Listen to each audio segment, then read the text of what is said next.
ಗಣಿತ ಟೀಚರಿಗೆ ಇದ್ದ ಬದ್ದ ಪೀರಿಯಡ್ ಎಲ್ಲ ತಕೊಂಡು ಅಭ್ಯಾಸ ಆಗಿ ಹೋಗಿದೆ. ಅದು ಸಹ ಇಂಗ್ಲಿಷ್ ಇದ್ದು ಪೀರಿಯಡ್ ತಕೊಂಡುದು ಮಾತ್ರ ಅಲ್ಲ, ಇಂಗ್ಲಿಷ್ ಇದ್ದು ABCD XYZ ಎಲ್ಲ ಗಣಿತಕ್ಕೆ ತಕೊಂಡು ಬಂದಿದ್ದಾರೆ. ಎಂತ ಇದು, ಇಲ್ಲಿ ಒಂದು ಸಹ ಕೂಡಿಸು ಕಳೆ ಲೆಕ್ಕವೇ ಇಲ್ಲ. ಇದಕ್ಕೆ ಯಾರಾದ್ರೂ ಗಣಿತ ಅಂತ ಹೇಳ್ತಾರಾ? ಇವರಿಗೆ ಇಂಗ್ಲಿಷ್ ಪೀರಿಯಡ್ ಸಹ ಬೇಕು, ಇಂಗ್ಲಿಷ್ ಇದ್ದು ABCD ಸಹ ಬೇಕು.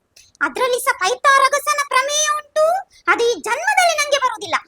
ಅವ ಒಂದು ಯಾಕೆ ಕಂಡು ಹುಡುಕಿದಾನ, ಲಂಬಕೋನ ಅಂತೆ ತ್ರಿಭುಜ ಅಂತೆ, ನಂಗೆ ಒಂದು ಚೂರು ಗೊತ್ತಾಗುದಿಲ್ಲ. ಅದು ಅವನಿಗೆ ಬೇರೆ ಕೆಲಸ ಇಲ್ವಾ? ಯಾಕೆ ಸುಮ್ಮನೆ ನಮ್ಮಂತವರಿಗೆ ಕಷ್ಟ ಕೊಡುದು? ಅದರಲ್ಲಿ ಸಹ ಅಂತವೃತ್ತ ಬಹಿವೃತ್ತ ಆ ಕೈವರದಲ್ಲಿ ಹೀಗೆ ಹೀಗೆ ಹೀಗೆ ಮಾಡಿ ಕೈಯೇ ಓಡುದಿಲ್ಲ, ಕೈಯೇ ತಿರುಗುದಿಲ್ಲ. ಮಾಸ್ಟರ್ ಬಂದು ಕೈಯ ಗಂಟೆಗೆ ಬಿಟ್ಟು ಕೊಡ್ತಾರೆ. ನಂಗೆ ಇದು ಬೇಡ, ನಾನು ಅಂಗಡಿ ಇಡ್ತೇನೆ ಸಾಮಾನಿದ್ದು. ಅದು ಕಂಡು ಹುಡುಕಿ ಮುಗಿಯುವುದಂತಲೇ ಇಲ್ಲ. ಯಾವಾಗ ನೋಡಿದ್ರು ಕಂಡು ಹುಡುಕುದು ಇವರಿಗೆ ಸಿಗುದಂತಲೇ ಇಲ್ಲ. ಅದು ಎಲ್ಲರ ಮಕ್ಕಳ ಹತ್ರ ಪ್ರತಿ ವರ್ಷ ಕಂಡು ಹುಡುಕ್ಲಿಕ್ಕೆ ಹೇಳುದು. ಪೇಶನು ಸೇಬು ಹಣ್ಣಿನ 3/5 ಭಾಗ ತಿಂದನು, ಉಳಿದ ಸೇಬನ್ನು ಅವನ ಅಣ್ಣನು ತಿಂದನು. ಎಷ್ಟು ಸೇಬು ಹಣ್ಣು, ಯಾರು ದೊಡ್ಡ ಪಾಲು? ಅಲ್ಲ, ಈ ರಮೇಶ ಸೇಬು ಹಣ್ಣು ತಿನ್ನಿದ್ದಾನೆ. ಇವನಿಗೆ ಇಡೀ ಸೇಬು ಹಣ್ಣು ತಿನ್ಲಿಕ್ಕೆ ಸನ್ನಿಯಾ? ಅದೆಂತ 3/5 ಭಾಗ ತಿನ್ನುದು? ಅದನ್ನು ಯಾರು ಲೆಕ್ಕ ಮಾಡುದು? ಅರ್ಧ ಆದ್ರೂ ತಿನ್ಬಹುದಿತ್ತಲ್ಲ, ಇನ್ನರ್ಧ ಅಣ್ಣನಿಗೆ ಕೊಡುದು ಅವನದ್ದು. ತಿನ್ನುದು ಇವರು, ಇದನ್ನು ಕಂಡು ಹುಡುಕಬೇಕು ನಾನು. ತಿನ್ನುದು ತಿಂತಾರೆ ಸರಿ, ಅರ್ಧ ಪಾಲು ತಿಂದ್ರೆ ಆಗುದಿಲ್ವಾ? ಕಂಡು ಹುಡುಕುವವರಿಗೆ ಸುಲಭ ಆಗುದಿಲ್ವಾ? ಇವರಿಗೆ ಯಾರು ಇದನ್ನೆಲ್ಲ ಹೇಳುದು? ಇವರೊಂದು ಲೆಕ್ಕ ಕೊಡುದು ನಮ್ಗೆ ಅದನ್ನು ಯಾರು ಮಾಡುದು? ನಂಗೆ ಅದು ತಲೆಗೆ ಹೋಗ್ತದ ಎಷ್ಟಂತ? 3/5 ಪಾಲು ಯಾರಾದ್ರೂ ತಿಂತಾರ? ಲಕ್ಷ್ಮಿಯ ತಂದೆಯ ವಯಸ್ಸು 49 ವರ್ಷ. ತಂದೆಯ ವಯಸ್ಸು ಲಕ್ಷ್ಮಿಯ ವಯಸ್ಸಿನ 3ರಷ್ಟಕ್ಕಿಂತ 4 ವರ್ಷ ಹೆಚ್ಚಿಗೆ ಇದೆ. ಹಾಗಾದರೆ ಲಕ್ಷ್ಮಿಯ ವಯಸ್ಸು ಎಷ್ಟು? ಯಾವಾಗ್ಲೂ ಟೀಚರ್ ಹೇಳುದು ಹುಡುಗಿಯರ ಹತ್ತಿರ ಮಾತಾಡ್ಬಾರ್ದಂತ. ಈಗ ಲಕ್ಷ್ಮಿಯ ವಯಸ್ಸು ಎಷ್ಟಂತ ಕಂಡುಹಿಡಿಲಿಕ್ಕೆ ಅವರೇ ಹೇಳಿದ್ದಾರೆ. ಅದಕ್ಕೆ ಇಷ್ಟು ಕಷ್ಟ ಯಾಕೆ? 4ರಷ್ಟು 5ರಷ್ಟು ಲಕ್ಷ್ಮಿ ಹತ್ರ ಕೇಳಿದ್ರೆ ಅವಳೇ ಹೇಳುದಿಲ್ವಾ? ನಾನ್ ಕೇಳ್ತೇನೆ ಹಾಗಾದ್ರೆ ಅವಳ ಹತ್ರ. ಮತ್ತೆ ಟೀಚರ್ ಹೇಳ್ತಾರೆ ನೀನು ಹುಡುಗಿಯರ ಹತ್ರ ಮಾತಾಡಿದ್ದಿ ಅಂತ. ಈಗ ಟೀಚರ್ ಇದ್ದ ಕೆಲಸ ನಾನು ಸುಲಭದಲ್ಲಿ ಮಾಡಿಕೊಡುದಿಲ್ವಾ? ಇಷ್ಟು ಕಷ್ಟ ಬೇಕಾ? 3ರಷ್ಟು 4 ಅಂತ. ಲಕ್ಷ್ಮಿಯ ವಯಸ್ಸು ಈ ಲೆಕ್ಕ ಬೇಡ, ಇದು ಸುಲಭ ಉಂಟು, ಮತ್ತೆ ಒಳ್ಳೆ ಲೆಕ್ಕ ಇದು, ನಂಗೆ ಇಷ್ಟ ಆಯ್ತು. ಒಂದು ಅಂಗಿಯನ್ನು ಹೊಲಿಯಲು 2 ಮೀಟರ್ 15 ಸೆಂಟಿಮೀಟರ್ ಬಟ್ಟೆ ಬೇಕು. 40 ಮೀಟರ್ ಬಟ್ಟೆಯಿಂದ ಎಷ್ಟು ಅಂಗಿ ಹೊಲಿಯಲು ಸಾಧ್ಯವಾಗಿದೆ? ಎಷ್ಟು ಬಟ್ಟೆ ಉಳಿದಿದೆ? ಇದನ್ನು ಟೈಲರ್ ಮಾಮನ ಹತ್ರ ಕೇಳ್ಬೇಕು. ಬಟ್ಟೆ ಎಷ್ಟು ಬೇಕು, ಬಟ್ಟೆ ಎಷ್ಟು ಉಳಿದಿದೆ ಅಂತ ನನ್ನ ಹತ್ರ ಕೇಳಿದ್ರೆ ಆಗ್ತದಾ? ನಾನ್ ಬಟ್ಟೆ ಹೊಲಿತೇನಾ? ಟೀಚರಿಗೆ ಅಷ್ಟು ಸಹ ಗೊತ್ತಾಗುದಿಲ್ವಾ? ಎಂತ ಲೆಕ್ಕ ಕೊಡುದು?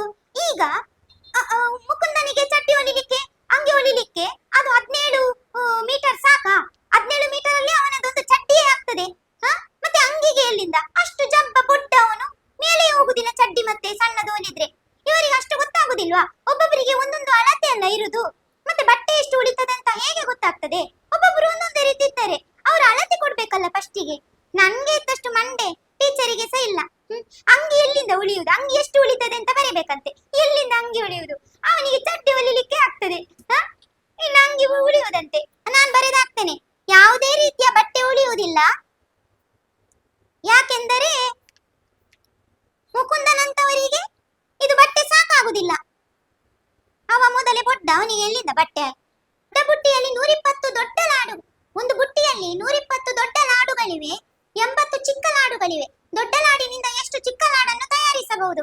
ಅಲ್ಲ, ಇವರಿಗೊಂದು ಡಬಲ್ ಕೆಲಸ ಮಾಡುದಂದ್ರೆ ಇಷ್ಟವಾ ಅಂತ. ದೊಡ್ಡ ಲಾಡನ್ನು ತಿನ್ಲಿಕ್ಕಾಗುದಿಲ್ವಾ? ದೊಡ್ಡ ಲಾಡಿಂದ ಮತ್ತೆ ಮತ್ತೆ ಚಿಕ್ಕ ಲಾಡು ಮಾಡುವ ಅಗತ್ಯ ಉಂಟಾ? ಎಂತಂತಿಲ್ಲ, ಒಂದು ಒಟ್ಟಾರೆ ಒಂದು ಲೆಕ್ಕ. ಅವರಿಗೆ ಚಿಕ್ಕ ಲಾಡನ್ನೇ ತಿನ್ಬೇಕಂತ ಆಸೆ ಇದ್ರೆ ಮತ್ತೆ ದೊಡ್ಡ ಲಾಡು ಮಾಡಿದ್ಯಾಕೆ? ಬಹುಶಃ ದೊಡ್ಡ ಲಾಡು ಅವರಿಗೆ ದೊಡ್ಡ ಜಾಸ್ತಿ ಆಗ್ತದೆ ಕಾಣ್ಬೇಕು, ಅದಕ್ಕೆ ಚಿಕ್ಕ ಲಾಡು ಹಾಗೆ ಇರ್ಬೇಕು. ಆದ್ರೆ ದೊಡ್ಡ ಲಾಡಿನಿಂದ ಚಿಕ್ಕ ಲಾಡು ಎಷ್ಟು ಮಾಡಬಹುದು ಅಂತ ಕೇಳಲಿಕ್ಕೆ ನನಗೆ ಅದು ದೊಡ್ಡ ಲಾಡು ಕೊಟ್ರೆ ನಾನು ಹೀಗೆ ಒಂದೊಂದೇ ಪೀಸ್ ತೆಗೆದು ಮಾಡ್ತೇನೆ. ಅದ್ರದ್ದು ಲೆಕ್ಕ ಮಾಡಂದ್ರೆ ಹೇಗೆ ಮಾಡುದು? ಈಗ ನಾನು ಒಂದು 10 ಚಿಕ್ಕ ಲಾಡು ಮಾಡಿದ್ರೆ ನಮ್ಮ ಮುಕುಂದ ಒಂದು 20 ಚಿಕ್ಕ ಲಾಡು ಮಾಡ್ತಾರೆ. ಅದು ಒಬ್ಬೊಬ್ಬರಿಗೆ ಒಂದೊಂದು ರೀತಿ ಚಿಕ್ಕ ಲಾಡು ಮಾಡ್ಬೋದಲ್ಲ. ಇವರು ಎಂತವು ಎಲ್ಲರೂ ಒಂದೇ ರೀತಿ ಒಂದೇ ಅಳತೆದ್ದು ಚಿಕ್ಕ ಲಾಡು ಮಾಡ್ತಾರಾ? ನನಗೆ ಒಂದು ಸಣ್ಣ ಚುರುಮುಂಡೆಯಷ್ಟು ದೊಡ್ಡ ಚಿಕ್ಕ ಲಾಡು ಬೇಕಾಗ್ಬೋದು. ಕೆಲವರಿಗೆ ಇನ್ನು ಸ್ವಲ್ಪ ದೊಡ್ಡ ಚಪಾತಿಯ ಇದರಷ್ಟು ದೊಡ್ಡ ಚಪಾತಿಯ ಗೂಳಿಯಷ್ಟು ದೊಡ್ಡ ಲಾಡು ಬೇಕಾಗ್ಬೋದು. ಎಲ್ಲರೂ ಒಂದೇ ರೀತಿ ಮಾಡ್ತಾರಾ?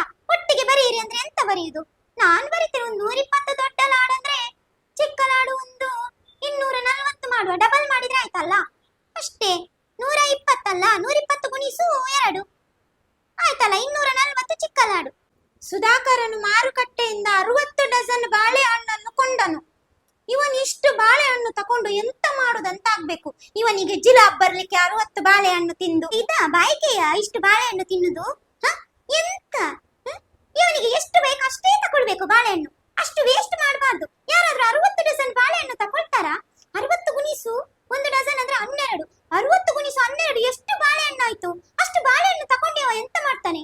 ಇವನ ಮನೆಯಲ್ಲಿ ಪೂಜೆ ಇರ್ಬೋದಾ? ದೇವರಿಗೆ ಹಣ್ಣು ಕಾಯಿ ಕೊಡ್ಲಿಕ್ಕೆ ಇರ್ಬೋದಾ? ಯಾಕೆ ಇರ್ಬೋದು? ಅಥವಾ ಅವನ ಮನೆಯಲ್ಲಿ ಏನಾದ್ರೂ ಸಮಾರಾಧನೆ ಇರ್ಬೋದಾ? ಅಥವಾ ಪೂಜೆ ಇರ್ಬೋದಾ? ಯಾಕೆಂತ ನೋಡ್ಬೇಕಲ್ಲ, ಯಾಕೆಂತ ಆಗ್ಬೇಕಲ್ಲ. ಇವರು ಲೆಕ್ಕ ಕೊಡುದು ಕೊಡ್ತಾರೆ, ಅದನ್ನು ಸರಿ ಕೊಡ್ಬೇಕಲ್ಲ, ಕಾರಣ ಬೇಕಲ್ಲ.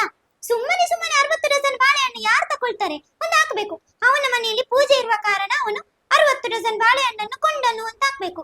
ಇದು ಒಟ್ಟಾರೆ ಬಾಳೆಹಣ್ಣು ಕೊಂಡ ನಾವು ಪೆತ್ತರ ಇಲ್ಲಿ, ನಮ್ಗೆ ಅರ್ಥ ಆಗುದಿಲ್ವಾ?